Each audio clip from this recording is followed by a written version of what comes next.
பாலினத்தை ஏமாற்றி கல்யாணம் செய்து வைத்த பெண் வீட்டார், 5 லட்சத்தை பறிகொடுத்த மணமகன், முதலிரவு அறைக்குள் சேவிங் மிஷினுடன் சுற்றிய மணமகன். தமிழ்நாட்டுல எல்லாமே சேஞ்ச் ஆயிடுச்சு. உங்க நகையையும் சேஞ்ச் பண்ணுங்க. உங்க பழைய நகைக்கு கிராமுக்கு 150 ரூபாய் கூடுதலா வாங்கி புது நகை எடுத்துக்கோங்க.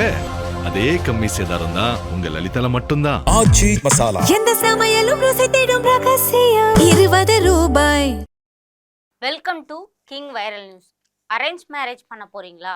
அப்போ இந்த வீடியோவை முழுசா பாருங்க. ஒருத்தன் 5 லட்சம் ரூபாவை தூக்கி கொடுத்து ஆசையா ஒரு பொண்ணை கல்யாணமும் பண்ணியிருக்கான். ஆனால் அங்கே வந்தது மகாலட்சுமின்னு நினச்சாங்க. ஆனால் அதுதான் கிடையாது. முதலரவு அறைக்குள்ளே இருந்த ஒரு மகாராஜாவை தான் தேடி கண்டுபிடிச்சிருக்காங்க. என்னடா சொல்கிறீங்க அப்படின்னு நினைக்கிறீங்களா? வாங்க இந்த வீடியோவில் முழு கதையும் தெரிஞ்சுக்கலாம். மாப்பிள்ளைக்கு 32 வயசு ஆகுது. ஒரு காய்கறி வியாபாரம் பண்ணிட்டு இருக்காரு. நிறைய இடங்கள்ல அந்த மாப்பிள்ளைக்கு பொண்ணும் தேடிட்டு இருக்காங்க. அதுக்கப்புறமா பக்கத்து வீட்டில் இருக்க ஒருத்தர் தம்பி, நம்ம சொந்தத்தில் ஒரு செம்ம வரன் இருக்குப்பா, பொண்ணு பார்க்கறதுக்கு அவ்வளோ லட்சணமாக இருப்பாங்க, ஆனால் அவங்க வீட்டில் ஒரே ஒரு கண்டிஷன் தான் சொல்கிறாங்க, கல்யாணம் பண்ணணும் அப்படின்னு சொல்கிறாங்க. மாப்பிள்ளை வீட்டில் இருக்கவங்களும் பொண்ணு வீட்டுக்கு போயிட்டு பொண்ணெல்லாம் பார்க்குறாங்க. பொண்ணு செம்ம அழகாக இருக்குது. கல்யாணத்தை ஒரு வருஷம் கழித்து வச்சுக்கலாமா அப்படின்னு சொல்லி கேட்குறாங்க. ஆனால் பொண்ணு வீட்டில் இல்லைங்க, இந்த மாதமே முடிச்சாகணுங்க, ஜாதகம்லாம் செட் ஆகாது, இதுக்கப்புறம் போச்சுன்னா நல்ல முகூர்த்தமே கிடைக்காது அப்படின்னு சொல்கிறாங்க. ஆகா, இந்த வரன் கையை மீறி போச்சுன்னா என்ன பண்ணுறது அப்படின்னு சொல்லிட்டு மாப்பிள்ளை வீட்டில் இருக்கவங்களும் சட்டம் புட்டுன்னு கல்யாணத்தை பண்ணிடலாங்க அப்படின்னு சொல்லியிருக்காங்க. பொண்ணுக்கு நகை நட்டெல்லாம் மாப்பிள்ளையே போட்டு கல்யாண செலவையும் மாப்பிள்ளை வீட்டிலையே பண்ணியிருக்காங்க. கிட்டத்தட்ட 5 லட்சம் ரூபாய்க்கு பிரம்மாண்ட கல்யாணமாக நடத்தியிருக்காங்க. அது மட்டும் இல்லாமல் பொண்ணு வீட்டோட கை செலவுக்கு 1 லட்சம் ரூபாயும் காசாக அவங்கள்ட்ட கொடுத்துருக்காங்க. ஜூன் 29ஆம் தேதி அன்னைக்கு கோவிலில் வச்சு செம்ம பிரம்மாண்டமாக இந்த கல்யாணம் நடக்குது.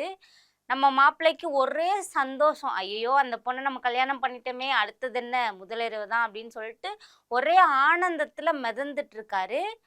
கல்யாணம் ஆகி பொண்ணு மாப்பிள்ளைய முதலிரவு அறைக்குள்ளே அனுப்பிச்சி வச்சுட்டாங்க. நம்ம மாப்பிள்ளையும் முதலிரவு அறைக்குள்ளே போகிறாரு. பொண்ணு எனக்கு வயிறு வலிக்குதுங்க, தலை சுற்றுது, இன்னைக்கு வேண்டாமே அப்படின்னு சொல்லியிருக்காங்க. அடுத்த நாள் போகிறாங்க. அடுத்த நாளும் இல்லைங்க எனக்கு ரொம்ப டயர்டாக இருக்குது, சரி வந்த கொஞ்ச நாள்லேயே ஏன் அந்த பொண்ணை போட்டு டார்ச்சர் பண்ணணும்னு சொல்லிட்டு இன்னொரு நாள் பார்த்துக்கலாம் அப்படின்னு சொல்லி மாப்பிள்ளையும் விட்டுறாரு. கல்யாணமான 3ஆவது நாளே எங்கள் அப்பா அம்மாவை பார்க்கணுன்னு ரொம்ப ஆசையாக இருக்குங்க, அவங்கள பிரிஞ்சு நான் வந்ததே இல்லைங்க, நான் வேணா போயிட்டு வரட்டுமா அப்படின்னு சொல்லி கேட்குறாங்க. சரிம்மா நீங்களும் போயிட்டு வா, கொஞ்சமாவது அந்த ஏற்கனவே விட்டுட்டு வந்த சோகம் இருக்கும், போயிட்டு வா அப்படின்னு சொல்லி அனுப்பிச்சி வச்சிடறாங்க. அதுக்கப்புறமா 20 நாள் கழிச்சு தான் பொண்ணு திருப்பியும் மாப்பிள்ளை வீட்டுக்கு வந்திருக்கு. அதாவது ஜூலை 23ஆம் தேதி அன்னைக்கு தான் பொண்ணு புருஷன் வீட்டுக்கு திரும்பி வந்திருக்கு. அடுத்த நாள் காலையில் மாப்பிள்ளை வேலைக்கு போயிடுறாரு. வீட்டில் குடும்பத்தில் அண்ணி இருக்காங்க, அந்த பொண்ணு இருக்காங்க, அப்புறம் அவங்க மாமியார் மாமனார்லாம் இருக்காங்க. அந்த பொண்ணோட ரூம் கதவு திறந்துருக்கு. அண்ணி சரி புதுசாக கல்யாணம் ஆன பொண்ணு என்ன பண்ணிட்டு இருக்கா அப்படின்னு சொல்லி எட்டி பார்க்குறப்ப தான் அவங்களுக்கு தூக்கி வாரி போட்டுருச்சு. அப்படி என்ன பண்ணிட்டு இருந்தாங்கன்னு தெரியுமா? அந்த பொண்ணு கண்ணாடி முன்னாடி நின்றுட்டு அவங்களோட தாடி மீசை மூஞ்சில இருக்க முடி எல்லாமே சேவிங் ரேஷரை வச்சு வேகமாக சேவ் பண்ணிட்டு இருந்திருக்காங்க. அவங்க உடனே அலறி அடிச்சுட்டு ஓடி நம்ம ஏமாந்துட்டோம், பொண்ணு தாடியெல்லாம் வச்சிருக்கு, என்னன்னு கேளுங்க அப்படின்னு சொல்லியிருக்காங்க. மாப்பிள்ளை வீட்டு சைடும் பொண்ணு வீட்டு சைடுக்கு கால் பண்ணி பேசி இது மாதிரி நடந்திருக்கு, என்ன எங்களை ஏமாத்திட்டீங்களா அப்படின்னு சொல்லி பேசியிருக்காங்க. விஷயம் தெரிஞ்சதுக்கப்புறமா பொண்ணு வீட்டில் இருக்கக்கூடியவங்க எல்லாருமே மாப்பிள்ளை வீட்டுக்கு நம்ம தான் தப்பு பண்ணிட்டோம், ஏமாற்றி கல்யாணம் பண்ணி வச்சிட்டோம் அப்படின்றது கொஞ்சம் கூட இல்லாமல் மாப்பிள்ளை வீட்டில் இருக்க குடும்பத்தை கண்டபடி திட்டியிருக்காங்க. திட்டினது மட்டும் இல்லாமல் மாப்பிள்ளை வீட்டு சைடில் இருக்க எல்லாத்தையும் தாக்கியும் இருக்காங்க.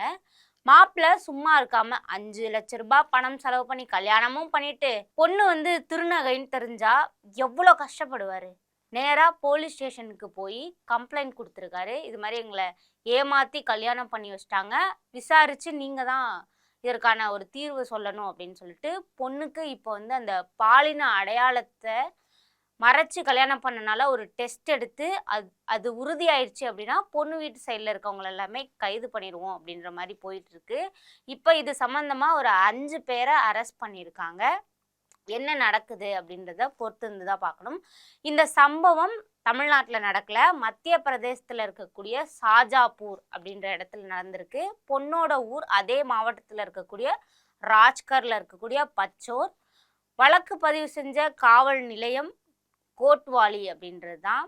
ஸோ என்னதான் இருந்தாலும் அரேஞ்ச் மேரேஜில் இது மாதிரியான சிக்கல்களும் நடந்துட்டுருக்கு. ஸோ அரேஞ்ச் மேரேஜ் பண்ணுறீங்கன்னா பொண்ணு பார்க்க அழகா இருக்குது அப்படின்னு மட்டும் நினைக்காம தீர விசாரித்து அதற்கப்புறமா கல்யாணம் பண்ணுங்க, உஷாராக இருங்க. அதிக மசாலா அதிக சுவை ஆச்சி மசாலா. உங்களுடைய பழைய தங்க நகைகளை எக்ஸ்சேஞ்ச் பண்ணிட்டு கிராமுக்கு கூடுதல் பணம் பெற உங்கள் லலிதா ஜுவல்லரி. தமிழ்நாட்டுல எல்லாமே சேஞ்ச் ஆயிடுச்சு. உங்க நகையையும் சேஞ்ச் பண்ணுங்க. உங்க பழைய நகைக்கு கிராமுக்கு 150 ரூபாய் கூடுதலா வாங்கி புது நகை எடுத்துக்கோங்க. அதே கம்மி சேதாரம் தான் உங்க லலிதால மட்டும்தான். ஆச்சி மசாலா. எந்த சமையலும் ருசி தேடும் ரகசியம் 20 ரூபாய்.